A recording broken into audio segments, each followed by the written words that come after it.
There are more and more automobile manufacturers that are offering electric vehicles. The only electric vehicle that I've owned is the extended range electric vehicle manufactured by General Motors or by Cadillac. What you see right there is the access port to plug in my vehicle. Now, the reason it's called extended range electric vehicle is because it also can be powered by gasoline. That's the gas filler door. Now, the gasoline engine is a generator. It generates electricity, which means when it starts, if and when it's running, it runs at one set speed, independent of the speed of the vehicle. It generates electricity because the wheels are turned by electric motors.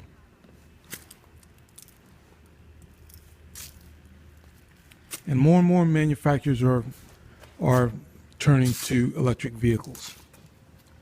Many electric vehicles do not carry their own generator as the extended range electric vehicles manufactured by General Motors do. Many electric vehicles are only powered by plug-ins. You have to plug them in, and the power supply has to have a charge on it so that you can drive them. That's the advantage of extended range electric vehicle produced by Cadillac. If you do not plug the vehicle in, you can still drive the car, although it will not be as efficient as running on electricity. In addition to different manufacturers offering more and more electric vehicles, the platforms that electric vehicles are available in is also greatly increasing. I think right now we're just experiencing, we're on the leading edge of the electric vehicle market. This is the very beginning. And SUVs, vans, SUVs, full-size vehicles, and all shapes and sizes of vehicles are going to eventually be available as electric vehicles, I believe. Here's the energy use screen that I typically show when I'm displaying the energy usage in my Cadillac. This is an example of the extended range electric vehicle produced by General Motors will perform. Now, because I'm in a Cadillac, you have to remember the format and the display for Chevrolet is going to be very, very different, even though they're both produced by General Motors. And my lifetime average is now up to 82.6. I emphasize, that's an average. That's my lifetime average MPG of 82.6 miles per gallon. Most of the time, I do not use gasoline at all. Most of the time, my car is being propelled by the electric motors, and they get their power from the power supply without the engine running. And you can see the 250 plus miles per gallon. That is for the last time I drove the car, for the 2.9 total miles that I drove the car. That's what that 250 is for. That's why my average is well above 60. Actually, it's 82.6, and it can be a lot better. Every once in a while, I drive out of town. When I do drive out of town, I either cannot plug my car in, or there's not an outlet available. And when I do drive out of town, long distance, out of state, I end up averaging anywhere between 36 to 38 miles per gallon. And that's damn good for a full-size Cadillac with the engine having to run all of the time. But once again, the purpose of this video is to emphasize that electric vehicles, we're just on the beginning of electric vehicle revolution. Electric vehicles are just beginning to be introduced to the general public, and they're going to get more and more popular as people realize the benefits of having an electric vehicle. Less pollution, you're not spitting out poisonous fumes, and you're saving a lot of money as well. Hi, in this presentation I'm going to talk about the importance of men knowing what their PSA level is to detect prostate cancer. And I'm also going to show you a CyberKnife patient education video, a portion of the CyberKnife patient education video. Now, I am a prostate cancer survivor.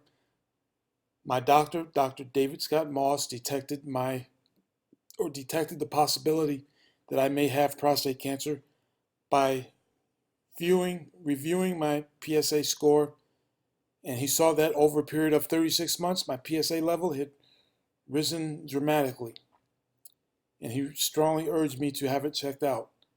He referred me to a specialist who in fact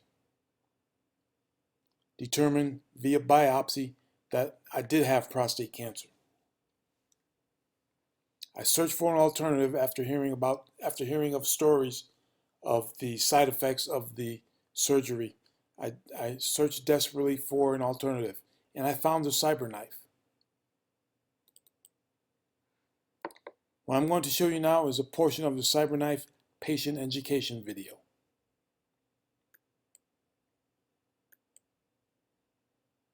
On the custom body cradle made during the setup process. Okay, what you're looking at right now pretty much is pretty much how I went through my treatments, my CyberKnife treatments. You see the robot rotating around the patient while he's still fully dressed? That's exactly what happened to me. I was fully dressed every day I had to go through 5 treatments every day for 5 days in a row. Each treatment took 45 minutes a day, and I drove to each treatment. I drove to and from work during the entire week. And the biggest inconvenience to me was I had to stop off and lay there for 45 minutes. Again, remaining fully dressed. There was absolutely no cutting, and there was no interruption between my wife's and I intimate life. And it got to the point where I felt I became paranoid because I was looking for a side effect. I could find none. But the CyberKnife is an absolutely glorious tool, and it cured my prostate cancer in 2007. It is now 2015, and I can comfortably say that my prostate cancer was cured by the CyberKnife. And thanks to my doctor finding my PSA levels had gone up. They estimate that had it not been caught early, that it would have been about 10 to 15 years before I would have seen any side effects. So that's in itself speaks for the before I would have seen any symptoms, not side effects. It would have been 10 to 15 years before I would have seen any symptoms of prostate cancer. So that speaks well to the importance of men knowing their PSA scores. And the CyberKnife is a fantastic, absolutely fantastic weapon that allows us to not have to go under the knife to be cured of prostate cancer.